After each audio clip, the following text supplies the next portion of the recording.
Turid Sayer, together with her teenage sons, Magne and Lauritz, returned to the Norwegian city of Edda after many years of absence. At the entrance to the city, their car gets stuck behind an old man in an electric wheelchair who is trying to turn right. Magne gets out of the car to help, and the old man's wife approaches him. Looking into the guy's eyes, she smiles with satisfaction. He's a good boy, and then she touches his forehead. Magne's iris changes color for a moment, and then the guy feels something unusual in the perception of the world.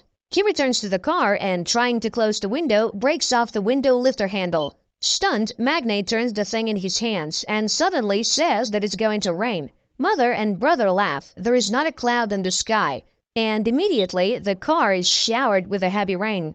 They continue on their way and get to their grandmother's old house. Lauritz is not happy that there is a shabby-looking trailer near the house, and Magne picks up an advertisement that calls for making the air of the city cleaner. The next morning, the guys go to school. Oddly enough, the brothers are assigned to the same class. The thing is, Magne is dyslexic, which is expressed by difficulties with word recognition and insufficient abilities in reading and writing. Magne's attention is immediately drawn to a pretty blonde, Gry, but Lauritz is ahead of him, and Magne has to sit in the back of the class next to Isolde, who is not popular at school. A lesson on the Scandinavian gods begins, and Magne learns that Edda is the last Norwegian city to convert to Christianity. It was here that Ragnarok took place, during which the gods died, and the fate of the giants remained unknown. During lunch, Magne sits at Isolde's desk again and learns that she is on the side of the Greens and is fighting against the pollution of the world. She also introduces the guy to Fjord Utul as son of the owner of the Utul Industries factories, Fjord's sister Saxa, and their mother, the director of the school, by the name of Ren. And then she talks about her blog on YouTube. At the end of the classes, the two leave school together, and then Isolde notices that one of the wheels in her bicycle is bent. Much to the girl's astonishment, Magne easily fixes the brake and returns the wheel to its original condition, which surprises him as well. In addition, he notices that his eyesight has begun to improve. The next day, he, Isolde, and Gry get a general assignment in sociology and begin to study democracy. Magne suggests studying the topic by using their town as an example. At this moment, he sees his mother, who has come to talk to the director. The women discuss boys' progress at school and recall the tragedy that happened many years ago when the boy's father died under mysterious circumstances. Later, the mother notices that Magne is not wearing any glasses and does not understand how this can be. But she's distracted by Vidar Utul's car. It turns out that she and Vidar have known each other for a long time. After returning home, Vidar tells his wife Ran about the meeting with the woman, while their children Fjord and Saxa discuss their appearance and whether it matches their age. Vidar gives them a task to follow Magne, who is currently engaged in repairs, and notices a rune carved on his father's tools. Later, the guy visits Isolde's page and looks through her materials about the strange death of the fish in the fjord. The next day, the girl invites him to her place and reminds him that he no longer needs glasses. While choosing water in the store, she explains to Magne that he can't drink tap water in Edda, and the store clerk suddenly warns the guy about the danger of the vernal equinox. In Isolde's house, the guy finds out that the history teacher, Erich, is the girl's father. At dinner, she invites him to go with her to the mountain as she monitors the speed at which the glacier is melting. They can go down by paragliding. The girl asks her father questions about her mother's death, but he keeps silent. Magne shares his memories of his father, and sweeping the girl's diary off the table, finds out that she has been hopelessly in love with Saxa for a long time. The next day, he tells his classmates about the upcoming hike in the mountains, while Fjord invites everyone to a party at his house. Returning home, Magne finds his mother repairing the fence, and his attention is drawn to his father's sledgehammer marked with the rune. The next day, Magne and Isolde go to the mountains. Soon they reach a blocked bridge, but Magne resolutely steps over the warning sign. Suddenly, the boy gets a text that his mother is unwell. He hurries to the city, and Isolde goes on alone. Meanwhile, Vidar's car is driving along the mountain road. Stopping on the side of the road, Vidar goes outside, undresses, and starts hunting deer grazing on the mountain. With one blow, he kills the animal and rips out its heart. Meanwhile, Isolde reaches the glacier and sees her marks. She takes water samples and then notices the thawed entrance to the cave and photographs it. Once inside, she finds a door blocking the entrance to the depth of the cave. Standing over the fjord, Vidar eats the raw heart of the deer and emits a heart-rending cry, which frightens Isolde. Upon reaching home, Magne discovers that his mother is absolutely fine and, angry at his brother's stupid joke, goes outside. He sees Isolde paragliding down the mountain. Suddenly, the paraglider starts drifting towards electric wires. The guy hurries to the crash site and finds the girl's lifeless body. Vidar also arrives and tries to help her and then calls for an ambulance. But nothing can be done anymore. Returning home, Magne throws away his glasses and sees the sledgehammer. The distraught guy throws the hammer and it disappears into the clouds, which are instantly covered with lightning. After everything that happened, Magne is taking the death of her friend hard and decides never to wear glasses again. The classmates ask a lot of questions about the girl's death, but he can't say anything definite. He enters the classroom and sits down at the desk whose second half is covered with flowers and burning candles. Ren makes an announcement that there will be no history class today, but suddenly Isolde's father enters the classroom. He cannot stay at home alone. The man asks the school not to cancel the vernal equinox holiday because Isolde would be against such a decision. Later, the police announced that the girl's death was caused by a thunderstorm strike to the dome of the paraglider. But Magne objects. Everything happened before his eyes, and there was no thunderstorm at that time.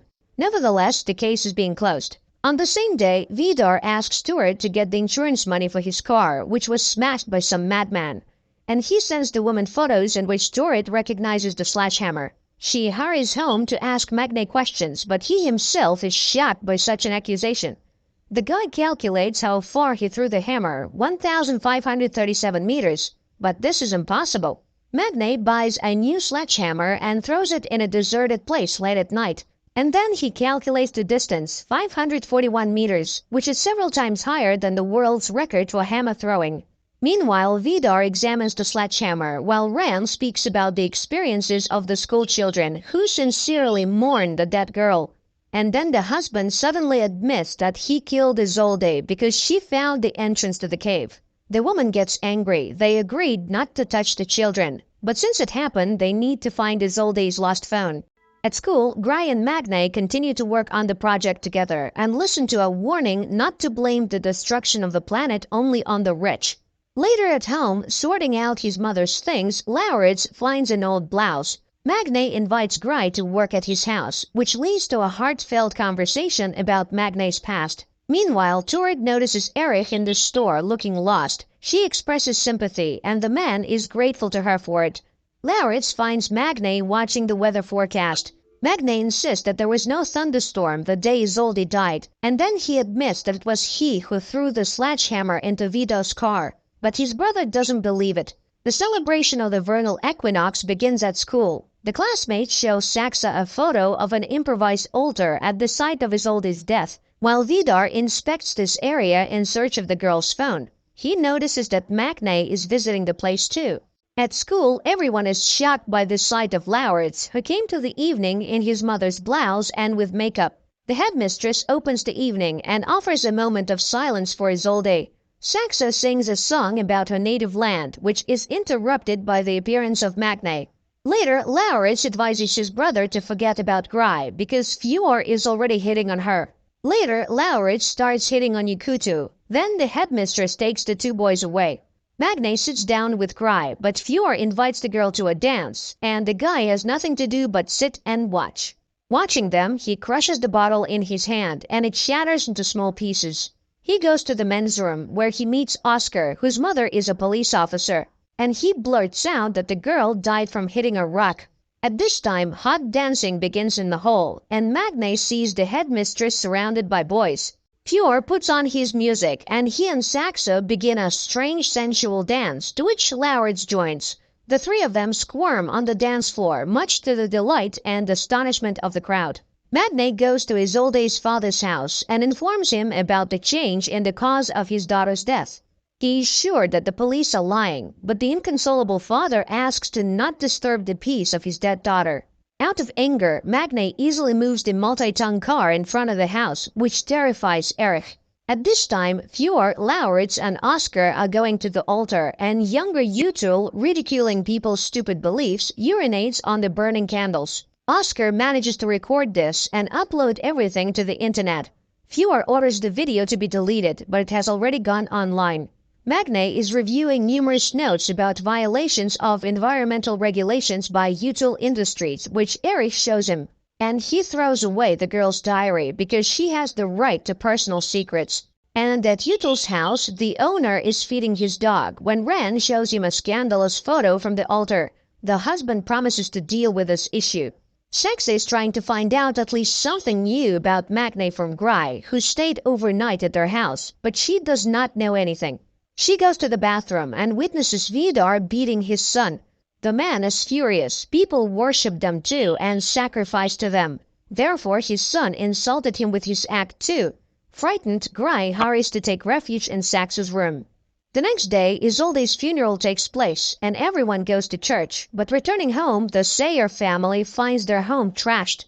The brothers go to the homeless neighbor, accusing him of stealing from their house. He admits that he has been in the apartment, but only after another man who arrived there in a big black car accompanied by a dog. The brothers realize that it is Vidar, but do not understand why he needed it. Later, Magne goes to see a therapist. He feels that everything has changed around him, but does not find an explanation for this. He talks about the robbery and accuses the police of inaction. And the therapist tells Ren about the session. Back home, Magne tells his mother about the conversation with the neighbor and blames Vidar. But Turid says that it's absurd and does not want to hear anything about it, especially since Erich has arrived. He hands Isolde's laptop to Magne because his computer is already failing. The guy searches the computer and finds data on changes in natural conditions in the vicinity of Edda. The same evening, Ran tells her husband about the therapy session. She is furious. Not only did Vidar break into Magne's house, but the guy's neighbor saw him. And now everyone can find out about this inexplicable case.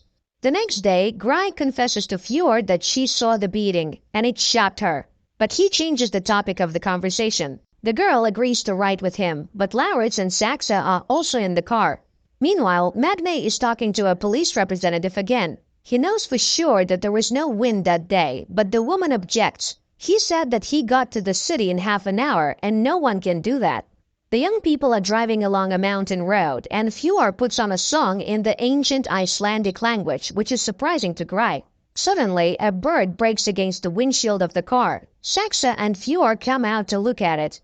The sister reminds them of the need to learn at least something about Magne and eats the bird. Puzzled by the officer's words, Magne goes to a deserted warehouse and starts jogging to see how fast he runs. He does a 100-meter dash in just 7 seconds. Meanwhile, Erich is given Isolde's jacket, which has traces of blood on it. And Vidar follows Magne and witnesses an accident in which the guy is hit by a snowplow. He joyfully announces to the family about Magne's death, who interfered with their affairs. Then Vidar confesses to the children that he killed Isolde because she found dangerous things hidden by them in the glacier. Ran reminds them of the danger they are exposed to by getting close to mortals. Meanwhile, the doctors at the hospital are perplexed. The guy who was hit by the snowplow has no injuries at all. Magne goes home, and he doesn't know that at this very moment, the body of his deceased neighbor, who was a witness to the robbery of their house, was being brought to the morgue. At home, Turid thanks the gods for saving her child's life. And Magne makes another note. He is now also invulnerable. His sight and sense of smell also have improved. The next day, during the lesson, there is a skirmish when Magne blames the Util plants for the emissions of harmful substances which caused the inhabitants of the fjord to die. Saxa resolutely defends her father. After the lesson, Magne asks the teacher to test the dried blood from Isolde's jacket. He is sure that there's someone else's blood on the clothes. At least they smell different. The woman is surprised by his sense of smell and agrees to run the test. Later, Gry asks him questions about the incident. He shows her the jacket and asks her to smell it, but the girl does not detect the difference at all. In the afternoon, a group of classmates goes to a cafe where Oscar breaks the news about Rand's behavior the previous evening, which he learned about from his friends. Saxa is outraged by the silly rumors and stirs the conversation towards Gry, who is still a virgin. This pisses Gry off, and she goes home, where she finds her father in front of a can of beer. The man is upset. The insurance company refused to pay him money for his sick lungs. No one sees the connection between the disease and the emissions from the util factories. Meanwhile, Vidar is raging in his house. No mortal could have survived. Who is this guy? To which Rand promises to find out everything very soon, since in the evening the brothers will come to them for dinner. Magne and Lauritz go to the util house, unaware that they are the only guests of the evening. They are seated at a chic table and are treated to alcoholic drinks. The hosts do not skimp on the drinks.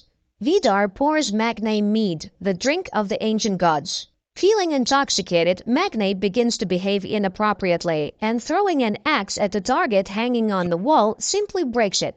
And then he confides in Ren about his new strength. The woman is surprised and offers to fight with her hands. The guy promises to defeat her and holds out his hand. They begin to fight, and Magne realizes that he cannot defeat the fragile-looking woman. They fight without restraining themselves, and at some point he suddenly sees the true appearance of an ancient monster hiding behind the guise of the beauty. At this moment, the table breaks down. Jumping up from behind the wreckage, Magne sees the woman in front of him again. He goes to the bathroom, and after washing his face, looks up at the mirror and suddenly sees the face of an ancient warrior staring back at him. Coming up next, a recap of the following episodes.